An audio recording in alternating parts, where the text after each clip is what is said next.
Good morning, students. Let's see our chapter number second, Nelson Mandela, Long Walk to Freedom. Let's say introduction. This chapter is an extract from the autobiography of Nelson Mandela, the first black president of South Africa. Except from Long Walk to Freedom include description of the inauguration ceremony, citation from his speech, his journey to being a freedom fighter, the struggle, along with a tribute to other freedom fighters and countless other people who fought for their freedom. In South Africa, a brutal practice named apartheid was followed. Apartheid refers to the discrimination between people on the basis of their race. It was one of the most brutal societies where dark-skinned people were deprived of their basic rights.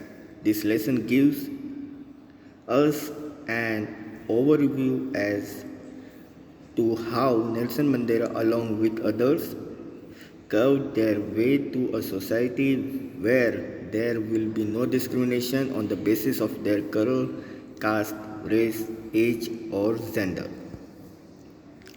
तो chapter जो है वो autobiography में से लिया गया Nelson Mandela की, जो कि फर्स्ट ब्लैक प्रेसिडेंट थे साउथ अफ्रीका के।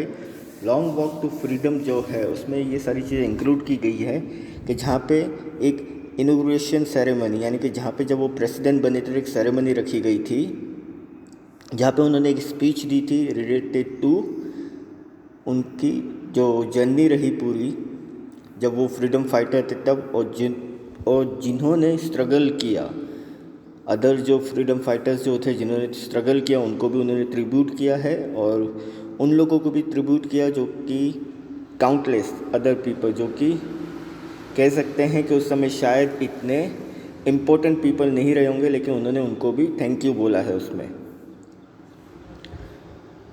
उस समय जब वो प्रेसिडेंट नहीं थे तब साउथ अफ्रीका में जो है एक ब्रूटल प्रैक्टिस नेम अपार्टहाइड। अपार्टहाइड में क्या होता है एक्चुअल में, जहाँ पे आपके रंग भेद को लेकर जो है डिस्क्रिमिनेशन किया जाता है, वो चालू था। और एक तरह से जो है ब्रूचुअल सोसाइटी जो थी जहाँ पे डार्क स्किन पीपल जो थे उन्हें उनके बेसिक राइट्स से जो है दूर रखा गया था, उन्हें किसी तरह के कोई भी राइट्स नहीं दिए जाते थे। ये लेसन जो है हमें एक ओवरव्यू बताता है कि किस तरह से नेल्सन मंडेला और अदर पीपल जो थे उनकी सोसाइटी से रिलेटेड उन्होंने मिलकर जो है नो डिस्क्रिमिनेशन स्टार्ट किया, जहाँ पे उन्होंने जो है एक ब्लैक प्रेसिडेंट बनकर जो है ये सारी चीज़ें जो हो रही थी डिस्क्रिमिनेशन को, उसको उन्होंने मिटा दिया, चाहे वो कलर से रिलेटेड हो, कास्ट से हो, रेस से हो, एज से हो या फिर जेंडर से हो। ये छोटा सा इंट्रोडक्शन था। अब हम समरी समझने की कोशिश करते हैं।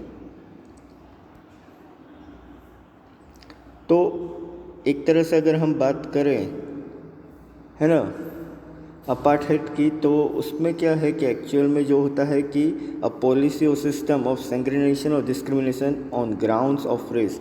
तो जहाँ पर जो है एक तरह की एक पॉलिसी होती है अपार्टहाइड, उस समय एक पॉलिसी हुआ करती थी जहाँ पे डिस्क्रिमिनेशन किया जाता था ग्राउंड ऑफ रेस के ऊपर से, दैट मीन्स के उनके कलर के ऊपर से, उनके कास्ट के ऊपर से, उनके एज और उनके जेंडर के ऊपर से।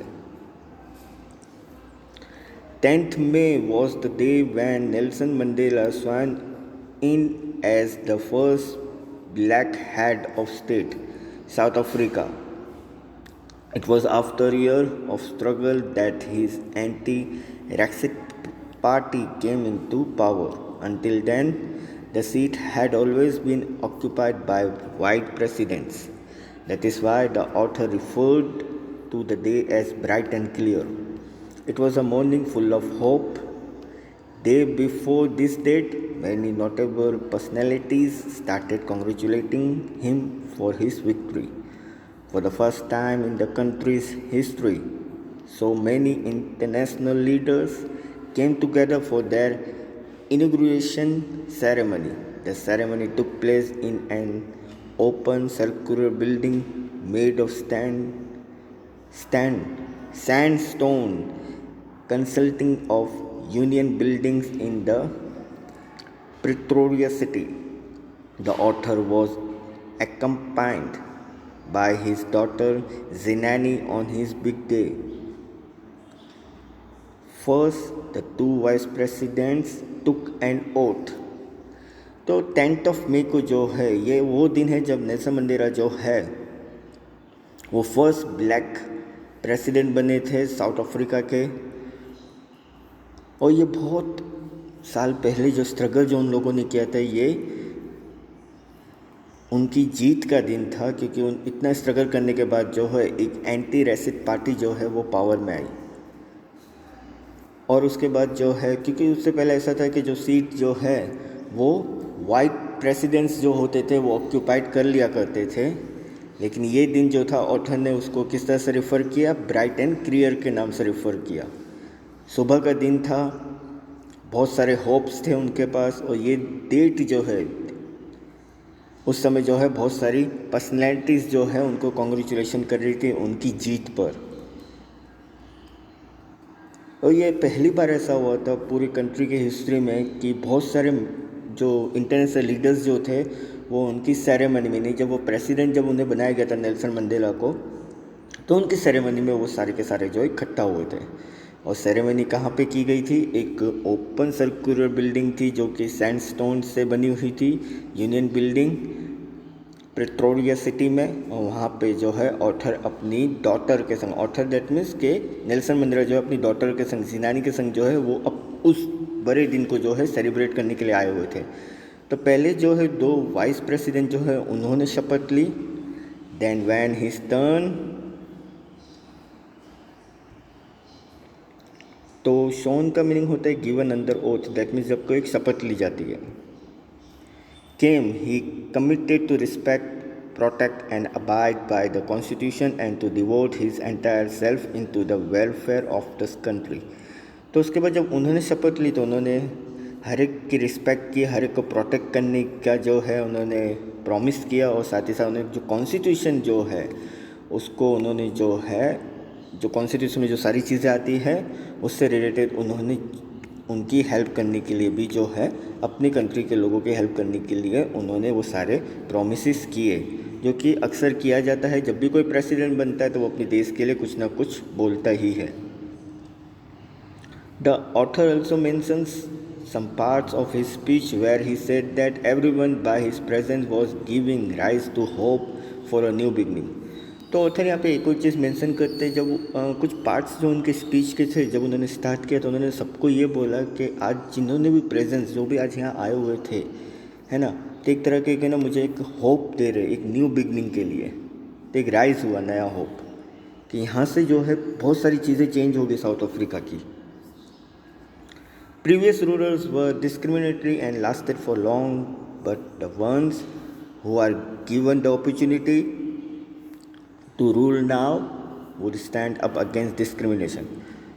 तो प्रीवियस रूलर्स यानी जो वाइट प्रेसिडेंट जो हुआ करते थे वो थोड़ा सा डिस्क्रिमिनेशन किया करते थे और फिर वो जो है बहुत सारी चीज़ें ब्रूटल किया करते थे, लेकिन अब एक अपॉर्चुनिटी मिली है हमें और हम डिस्क्रिमिनेशन के अगेंस्ट जो है खड़े रहेंगे। He is glad to host a ceremony with the presence of global leaders। और वो बहुत ही अपने आप को खुश नसीब समझ रहे थे कि जो सेरेमनी जो होस्ट की गई थी उसमें बहुत सारे ग्लोबल लीडर्स भी आए हुए थे। It is an achievement in itself, एक तरह का एक अचीवमेंट था उनके लिए भी।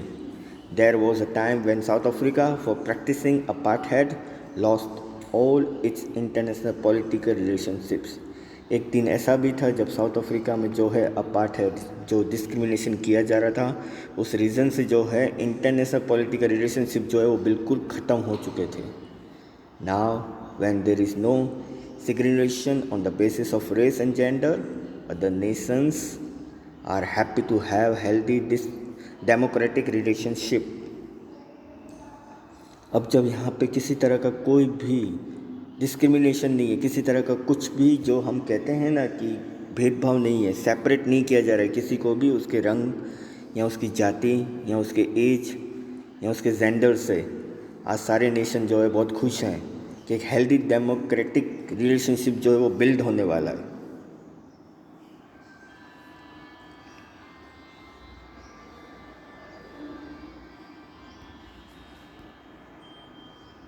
राइट। तो यहाँ पे सिग्रेनेशन का मीनिंग होता है सेपरेट।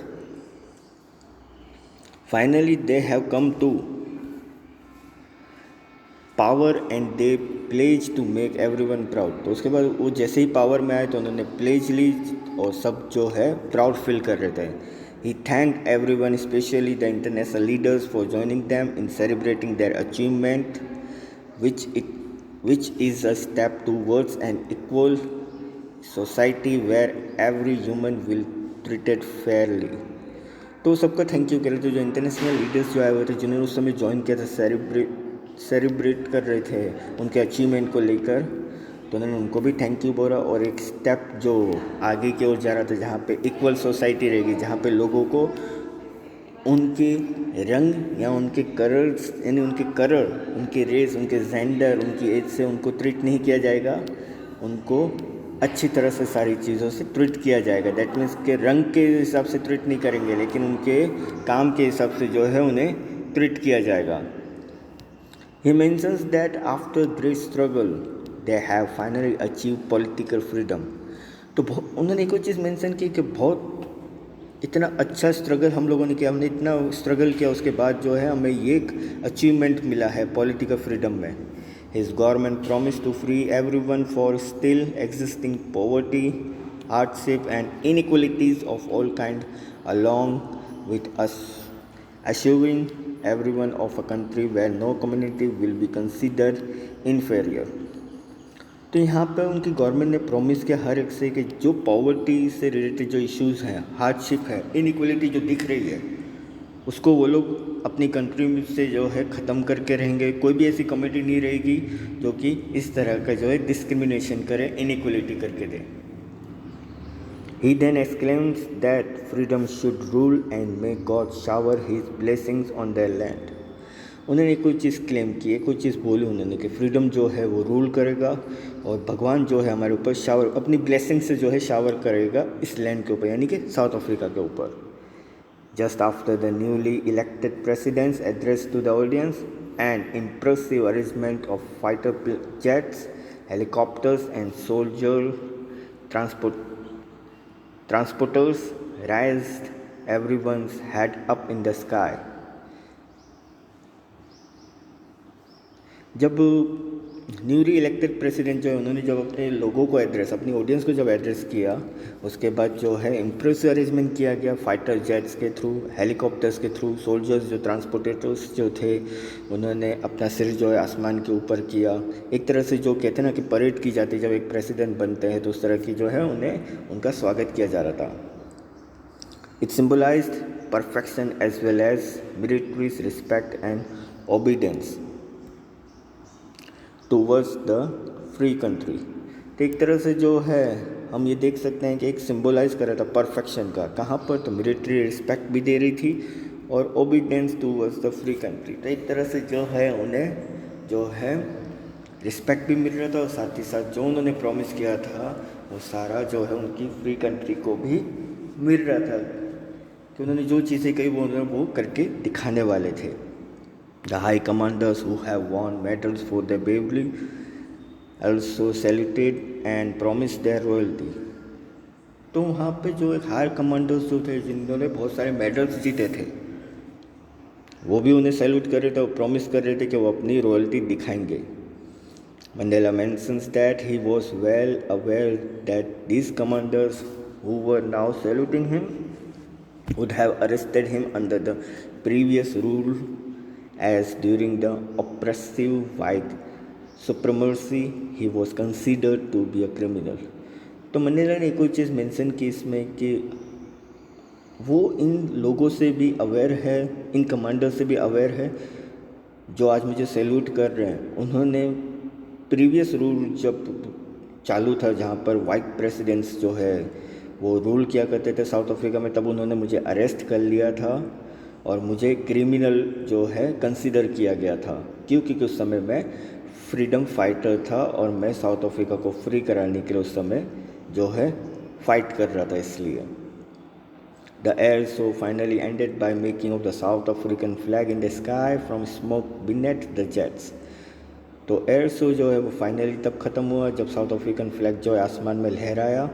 एक तरह से जो स्मोक निकलता है जेट में से, जिसमें से जो है एक तरह से जो फ्लैग जो है वो बनाया जाता है, उस तरह से वो सेरेमनी वहाँ पे ख़त्म हुई। The author remembers the day as the playing of two national anthems of the country, one of the whites and the other that of the blacks. तो ऑथर एक और चीज़ जो है यहाँ पे समझा रहे हैं कि उन्हें ये भी मालूम है कि उस दिन जो है दो नेशनल एंथम्स गाए गए थे कंट्री में, एक वाइट के लिए गाया गया था और एक ब्लैक्स के लिए गाया था। On that day no one knew the wording of the anthem of the blacks, but Mandela was confident that everyone would soon learn this anthem that they once hated. तो यहाँ पे उस दिन जो है हर कोई जो है उस वर्डिंग्स को समझ नहीं पा रहा था एंथम के, जो कि ब्लैक एंथम्स के जो थे, एंथम्स जो था, नेशनल एंथम्स जो था ब्लैक वालों का, वो समझ नहीं पाए थे। लेकिन मंडेला यहाँ पे कॉन्फिडेंट थे कि एक ना एक दिन जो है वो ये एंथम जो है वो समझ जाएंगे, जिससे वो आज तक नफरत कर रहे थे। On the day of the inaugural ceremony, the author was remembering the days of past when this whole system of apartheid emerged. तो जब ये सेरेमनी चल रही थी तो उस समय जो है उन्हें वो दिन भी याद आ रहे थे जब यहाँ पर डिस्क्रिमिनेशन किया जाता था कलर्स को लेकर, उनकी स्किन को लेकर। It resulted in inequality and inferior treatment of dark skin people. तो वो रिज़ल्ट क्या था कि जहाँ पे इनइक्वलिटी की जाती थी और उनको और ब्लैक स्किन पीपल जो है उनको बहुत ही ब्रूटल तरीके से जो है ट्रीट किया जाता था। They were deprived of their basic fundamental rights. As a result one of the world's most brutal and inhuman society was born. This began even before he was born. तो एक तरह से जहाँ पे उनके बेसिक फंडामेंटल राइट से भी उनको जो है दूर कर दिया गया था, तो एक रिज़ल्ट था वहाँ पर कि वर्ल्ड के सबसे ब्रूटल और इनह्यूमन सोसाइटी का जन्म हुआ था वहाँ पे। कहाँ पे? साउथ अफ्रीका में। क्यों? क्योंकि उस समय वाइट पीपल्स जो है वहाँ पे रूल कर रहे थे। और ये वो दिन था, ये तब से हुआ स्टार्ट जब उनका जन्म हुआ था। यानी कि ऐसा नहीं था कि नेल्सन मंडेला जब फाइट कर रहे थे तभी ये सारी चीज़ें हो रही थी, ये उनके जन्म से पहले से ही चलता आ रहा था कि वहाँ पे वाइट पीपल्स जो है वो रूल करते थे और ब्लैक स्किन पीपल जो है उनको वो बहुत ही ख़राब माना करते थे। This system created an atmosphere of extreme cruelty and injustice for a particular part of the community. तो सिस्टम जो था पूरे एटमॉस्फेयर को जो है इतना ख़राब बना रहा था, इनजस्टिस हो रहा था उन लोगों के संग कम्युनिटी में कि जहाँ पे उन्हें राइट्स मिलने चाहिए तो वो राइट्स ब्लैक पीपल्स को नहीं मिल रहे थे। Now when he is his 18th decade as a man, he along with countless others have changed this entire system that treats human as human irrespective of their color, caste, gender or age। अब जो है वो 18th decade में as a man जो है वो खड़े हुए थे और किनके साथ थे तो काउंटलेस अदर, यानी कि जो दूसरे लोग थे उनके संग भी वो खड़े थे। अब यहाँ पे जो एंटायर सिस्टम जो है वो चेंज होने आ गया था, जहाँ पे लोगों के संग जो है लोगों के साथ जो है किस तरह से ट्रीट किया जाता था, रिस्पेक्टिव की तरह ट्रीट किया जाता था, उनके कलर को लेके, उनके कास्ट को लेके, उनकी एज को, उनके जेंडर को लेके।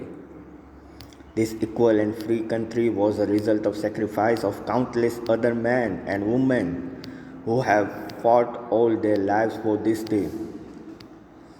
तो ये एक तरह से इक्वल और फ्री कंट्री का रिजल्ट था जहाँ पे बहुत सारे लोगों ने, काउंटलेस लोगों ने जो है सेक्रीफाइस किया था, चाहे वो दूसरे मैन हो, वुमेन हो, जिन्होंने लड़ाइयाँ लड़ी थी। इस दिन को बनाने के लिए उन्होंने अपनी लाइफ जो है इस दिन को दैट मीन्स कि जहाँ पे उनको फ्रीडम मिली उसके लिए उन्होंने अपनी जान तक गंवा दी। The author wishes if he could thank them all but unfortunately they didn't live to see the result of their courage.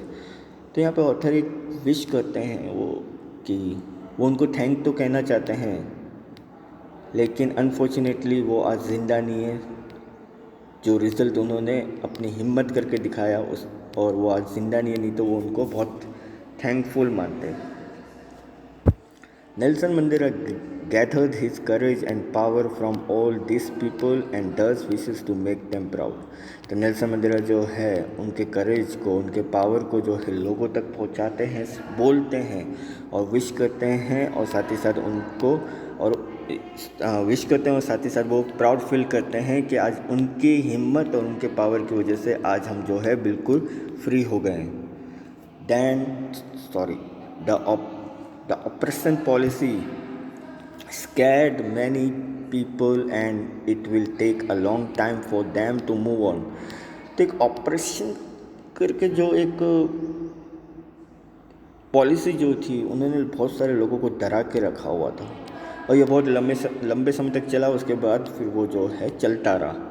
The author mentions that his hard time had its negative impact, but it also exposed a lot of strong and courageous men who stood up and raised their voice. तो यहाँ पे author एक और चीज़ mention करती कि उनके लिए बहुत टफ समय था जब सारी चीज़ें जो है नेगेटिव इम्पैक्ट कर रही थी, लेकिन फिर भी वो एक हिम्मत करके और एक स्ट्रांग होकर उन्होंने जो है स्टैंड अप लिया और उन्होंने अपनी आवाज़ बुलंद की, उन्होंने लड़ना स्टार्ट किया. Does it require that level of unjust treatment to produce such great heroes? तो एक तरह से जो है एक लेवल जो है अनजस्ट ट्रीटमेंट का वो प्रोड्यूस हुआ और एक ग्रेट हीरोज़ जो है उस समय वहाँ पर आए. ग्रेट हीरोज़ दैट मीन्स वो लोग जो कि फ्रीडम के लिए झगड़ रहे थे, लड़ रहे थे, साउथ अफ्रीका को फ्रीडम दिला रहे थे डिस्क्रिमिनेशन से. South Africa he says is rich in minerals and gems, but its greatest strength lies in its people. तो एक और चीज़ वो बोलते हैं, साउथ अफ्रीका रिच है मिनरल्स और जेम्स से, लेकिन सबसे ज़्यादा वो रिच कहाँ पर है, सबसे ग्रेटेस्ट कहाँ है, उनकी स्ट्रेंथ, उनकी हिम्मत जो कि लोगों के अंदर है.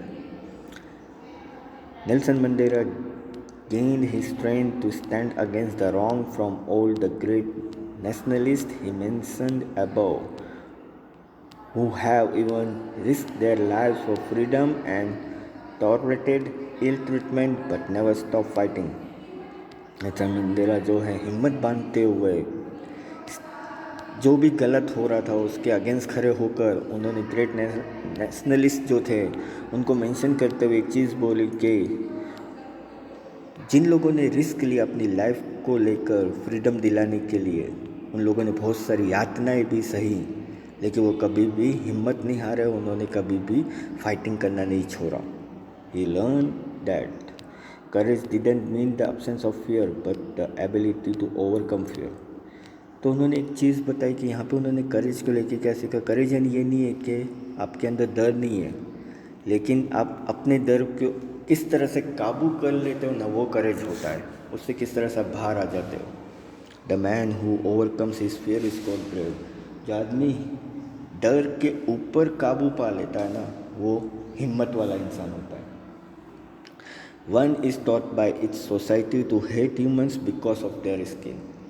तो यहाँ पे जो लोगों को एक चीज़ सिखाई जाती थी उनकी सोसाइटी में कि आप लोगों से इसलिए नफरत करते हो क्योंकि उनके कलर को लेकर, उनकी एज को लेकर, उनके जेंडर को, उनके रिलीजन को लेकर. No one is in born with hatred. कोई भी जो है जन्म लेता है, जब भी किसी का भी कोई भी जब बॉर्न होता है तो वो नफ़रत के साथ बॉर्न नहीं होता है. The author's idea is that if people can be taught hatred, they can also be taught love and brotherhood. तो यहाँ पे ऑथर कुछ एक आइडिया बताते हैं कि अगर लोगों को नफ़रत करना सिखाया जाता है ना, तो साथ ही साथ उन्हें प्यार और भाईचारा भी सिखाया जाता है. In their most testing times in prison, when they were being treated brutally, Mandela would see a pinch of humanity and kindness in one of the guards, and that was enough to keep him going. तो यहाँ पे एक और चीज़ पता चलती है कि जब वो प्रिजन में थे, जब उन्हें जेल में रखा गया था, तो वहाँ पे उनको बहुत गंदी तरह से ट्रीट किया जाता था. तो मंडेला जो है उन्होंने वहाँ पर गार्ड जो थे, वहाँ पे जो उनके देश के जो गार्ड जो थे वो संभाल रहे थे, तो वहाँ पे उन्होंने उनकी ह्यूमैनिटी भी देखी और काइंडनेस भी देखी, और वो उनके लिए इनफ था कि वो उनको आगे तक लेके जाता मंडेला को. He believed that goodness in human being can be suppressed but never eliminated.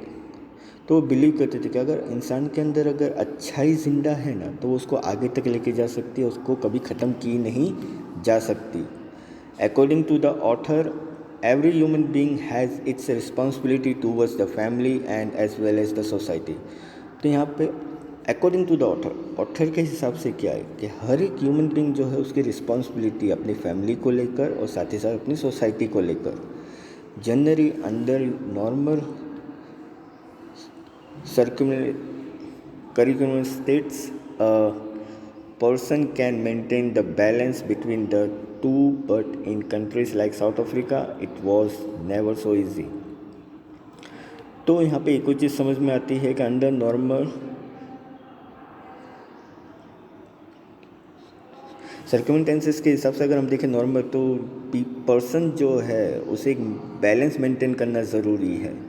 लेकिन जहाँ पे अगर दो कंट्रीज़ की बात कीजिए, अगर दो कंट्रीज़ की बात कीजिए, दो कंट्रीज़ क्यों? क्योंकि उस समय साउथ अफ्रीका में वाइट प्रेसिडेंट्स भी थे और वहाँ पे वाइट भी थे और ब्लैक भी थे। जब नेल्सन मंडेला जब प्रेसिडेंट बने तो उनका जो पार्लियामेंट जो था वहाँ पे वाइट पीपल भी थे और ब्लैक पीपल भी थे। तो दो कंट्री हम कह सकते हैं। उस समय उस दोनों चीज़ों को बैलेंस करना इतना इजी उनके लिए बिल्कुल नहीं था। When a person of color would come up for his society, he would be arrested and taken away from his family। जब एक पर्सन का जो कलर जो होता है, जब वो सोसाइटी में खड़ा होकर आता है ना तो उसे अरेस्ट कर लिया जाता है और उसको उसकी फैमिली से दूर कर दिया जाता है। दस keeping them from fulfilling both responsibility. तो उसको सारी वो रिस्पॉन्सिबिलिटीज़ जो है वो फुलफिल करनी ज़रूरी हो जाती है। In the beginning Mandela didn't put his people over his family, but it was only later when he realized that in order to be there for his family he was compromising his duties towards his family. तो beginning में जो है Mandela जो है वो अपने लोगों को जो है उनकी फैमिली के ऊपर जो ज़्यादा प्रेशराइज नहीं कर रहे थे। लेकिन हाँ, लेटर उन्होंने एक रियलाइज़ किया कि अगर लोग जो है उनके ऑर्डर पे अगर वो कॉम्प्रोमाइज़ कर रहे हैं उनकी ड्यूटीज़ को लेकर अपनी टूवर्ड्स हिज फैमिली, तो वो ज़रूरी है। क्यों? अगर जो कि शुरू में उन्होंने बोला कि सबसे पहले हमारी रिस्पॉन्सिबिलिटी हमारी फैमिली को है, देन आफ्टर सोसाइटी को। तो अगर आप एक ओहदे पर हो तो वहाँ पे पहले आपको जो है अपनी सोसाइटी को देखना है, उसके बाद अपनी फैमिली को देखना है। The author didn't have the plan to stand against the apartheid system early in life. तो ऑथर जो उस समय जो है उन्होंने इस तरह से कुछ प्लान नहीं किया था कि वो जो है डिस्क्रिमिनेशन सिस्टम को लेकर जो है उनके अगेंस्ट जो है वो बहुत पहले खड़े हो जाएंगे लाइफ में। ही lived his childhood like any normal child in south Africa. जब उनका जन्म हुआ था तो बचपन में तो वो बहुत नॉर्मल जीवन जी रहे थे, जैसे कि साउथ अफ्रीका में एक नॉर्मल चाइल्ड जीता है। He only had to follow the rules set up by his father और the customs of his tribe. और वो जो है जो रूल्स उनके फादर ने, उनके कस्टम्स ऑफ ट्राइब्स यानी उनके जो ट्राइब्स वालों ने जो कुछ रूल्स बनाए थे वही उनको वो फॉलो कर रहे थे। As soon as he grew up and began to learn the facts as to how people of color are treated, he decided to stand against it। जैसे जैसे वो बड़े होते गए उनको जब समझ में आने लगा कि उनके कलर के पीपल को किस तरह से ट्रीट किया जा रहा है, तो उन्होंने डिसाइड किया कि वो उसके अगेंस्ट खड़े हो जाएंगे। he had this urge for freedom from inside, earlier just for himself and later for having a basic life, not just for himself but for everyone।